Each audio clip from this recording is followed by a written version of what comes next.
Bienvenue et merci d'être avec nous pour ce nouveau numéro de Reporter, le magazine de grands reportages de la rédaction de France 24. Il y a quelques jours, dans la capitale d'une lointaine république russe du Caucase, un attentat à la bombe télécommandé a tué 2 policiers.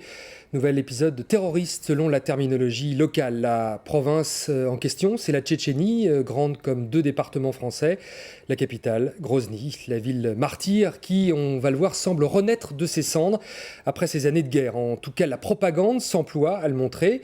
L'homme fort là-bas doit tout à Vladimir Poutine, c'est Ramzan Kadyrov, fils de l'ancien président, tué dans un attentat. Aujourd'hui président en titre, il s'attache à modifier l'image brutale qu'on pouvait avoir de lui. Ramzan Kadyrov qui a accepté qu'une équipe de France 24 le suive. Voici ce reportage signé Romain Gauguelin et Alexis Pokrovski.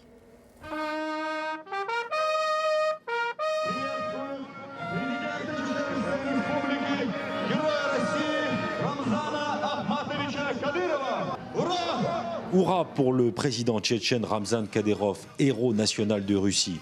Au micro, l'officiel appelle la foule à participer. Ce 1er mai à Grozny est tout à la gloire du président Ramzan Kadyrov. Toute la ville est convoquée. Les administrations défilent en ordre, le portrait du président en étendard. Le scénario est soviétique, un défilé nostalgique comme dans les années 80 avant la guerre. À la différence des premiers secrétaires soviétiques, le jeune président tchétchène est très croyant et dans sa voiture, il n'écoute que des chants religieux. Comme la plupart des Tchétchènes, Ramzan Kadyrov est adepte du soufisme, ce courant mystique de l'islam où les prières sont chantées.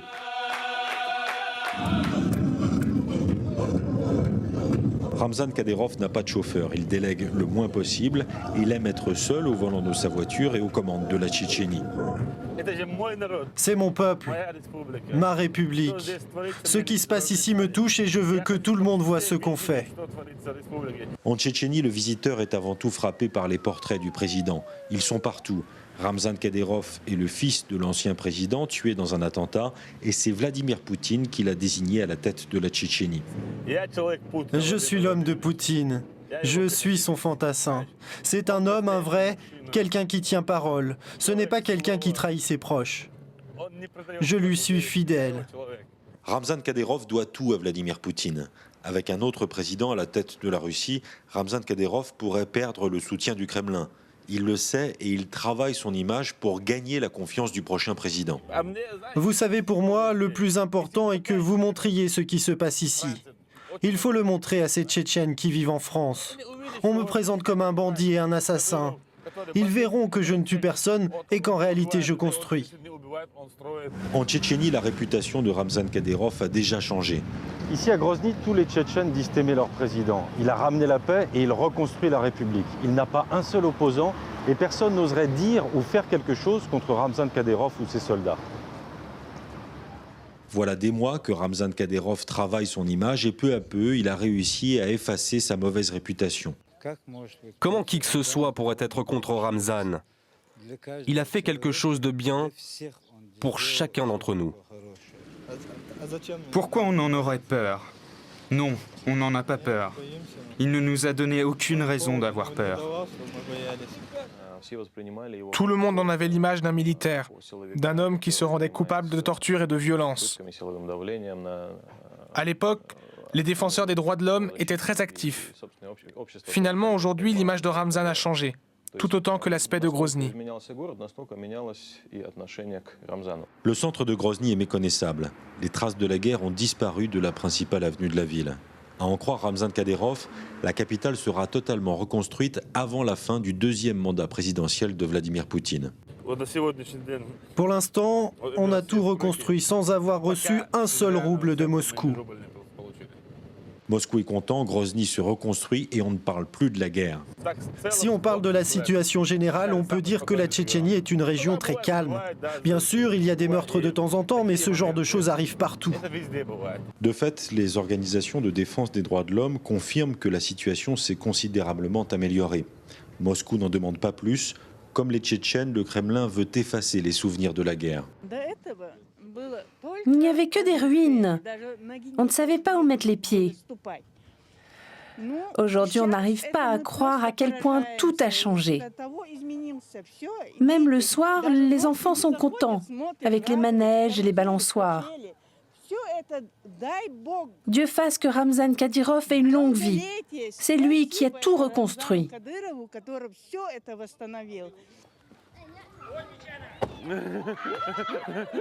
L'apparition du président a un petit air de mise en scène, mais l'enthousiasme n'est pas fin.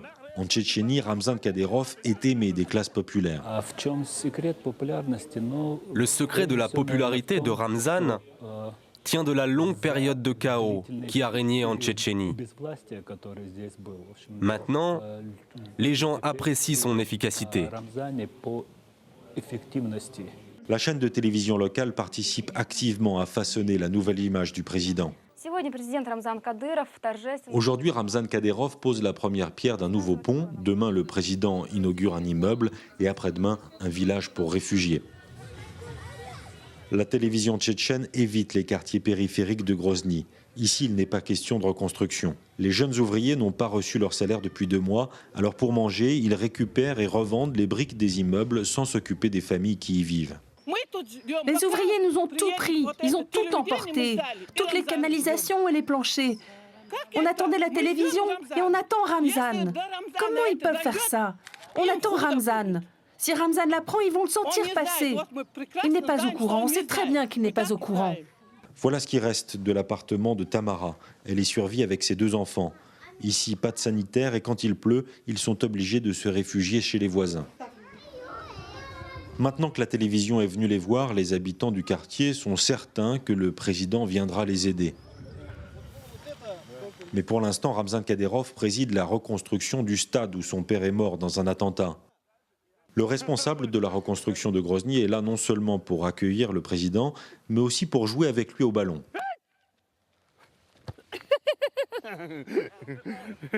Quand le président visite un chantier, il parle toujours aux ouvriers pour les encourager.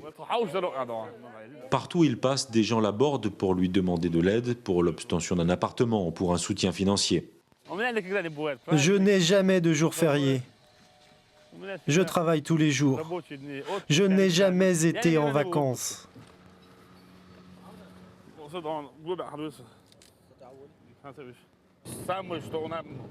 Le plus important, c'est qu'on a réussi à redonner espoir aux gens. Pour nous, c'est très bien. Tous les espoirs sont en Ramzan Kadyrov. Ces ouvrières qui reconstruisent la ville n'ont pas reçu leur salaire depuis 3 mois. Elles aussi sont convaincues que seul Ramzan peut les aider. Tous les jours à la télévision, Ramzan exige que les salaires soient payés et personne ne nous paye. À quelques centaines de mètres, le centre de Grozny est un autre monde. Quelques magasins chics proposent des articles importés de France et d'Italie à des prix dignes des capitales européennes.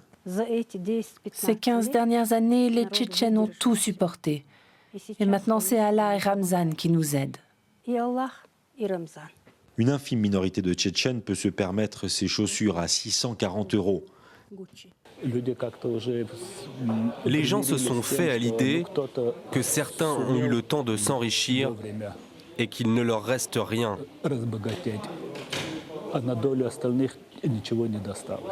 Ramzan Kadyrov s'en est bien sorti. Il est riche, il a tout juste 30 ans, il est le plus jeune président des républiques de la Fédération de Russie, il a été fait héros de Russie par Vladimir Poutine et il est membre honoraire de l'Académie des sciences. C'est dans sa résidence de Goudermès qu'il reçoit ses ministres et donne son feu vert au nouveau projet. Aujourd'hui, il supervise les plans du nouvel hippodrome dont les travaux commencent devant sa résidence. Les chevaux sont une de ses faiblesses. Ramzan Kadyrov aime les courses. À la fin de chaque course, Ramzan distribue les cadeaux. Cette fois-ci, c'est un directeur d'école qui se voit offrir les clés d'une nouvelle voiture. Quant à Ramzan Kadyrov, il est un peu déçu. Son nouveau pur sang est arrivé second.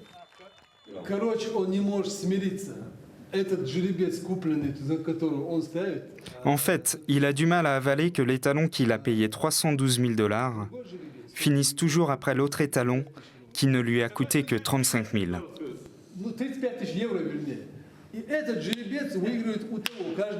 Depuis son enfance, Ramzan Kadyrov a une passion pour les animaux. Une fois, j'ai eu jusqu'à 500 lapins. Oui, mais j'étais petit à l'époque. Maintenant qu'il est adulte, Ramzan Kadyrov possède un zoo personnel dans les jardins de la résidence présidentielle. Un zoo qu'il fait régulièrement visiter à ses invités. De temps en temps, Ramzan Kadyrov libère aussi les ours qui courent dans le jardin et se jettent dans la fontaine. Son zoo privé et sa personnalité sont parfois l'objet de critiques dans la presse, mais Ramzan Kadyrov dit s'en moquer. Qu'ils écrivent que je suis bon ou que je suis mauvais, ça ne changera rien. Je continuerai mon travail, ça ne plaît pas à certains ennemis de la Russie, mais ça convient aux autres. Ramzan Kadyrov est comme il est, il ne changera pas. Il aime les voitures de luxe, les courses de chevaux et surtout les combats de chiens. Son entourage connaît sa passion et organise pour lui des rencontres.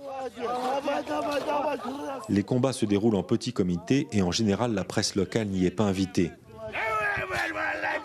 Le spectacle ne cadre pas avec sa nouvelle image d'un président pacifique et religieux. Avant, on pouvait se permettre de publier des caricatures de Ramzan Kadyrov. Mais depuis à peu près un an, on ne le fait plus. Une autocensure consécutive aux diverses pressions exercées sur le journal. Ramzan Kadyrov est à la tête d'un régime autoritaire. Il contrôle tout ce qui se passe en Tchétchénie. Toutes les décisions, il les prend seul. Et il réalise ce qu'il a décidé. Ramzan, mais aussi son entourage, sont en train de monopoliser le pouvoir. Il y a une monopolisation du pouvoir, de l'économie et finalement de toute la République. Dans le monde des affaires, pour réussir en Tchétchénie, il faut désormais avoir le soutien du président. Ces derniers temps, les 9 frères Azdiev ont des ennuis. Leurs magasins ferment les uns après les autres et ils ne savent plus quoi faire. Ramzan travaille bien et c'est grâce à lui que Grozny et d'autres villes sont reconstruites. Le problème, c'est que certains membres de son équipe nous mettent des bâtons dans les roues. Je ne peux pas vous dire qui ils sont. Je peux le dire qu'à Ramzan en personne. Les frères Azdiev n'ont plus accès à Ramzan Kadyrov, alors ils utilisent la caméra pour faire passer leur message, pour jurer fidélité au président. Nous sommes prêts à participer activement et à soutenir la politique du président. Nous sommes prêts, mes frères et moi, à l'aider du matin au soir à reconstruire la République.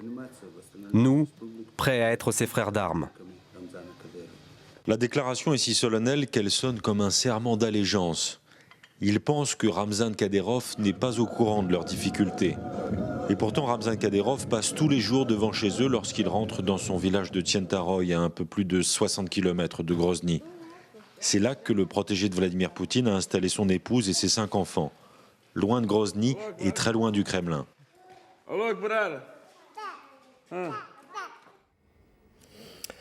Voilà pour ce reportage signé Romain Gauguelin et Alexei Pokrovski.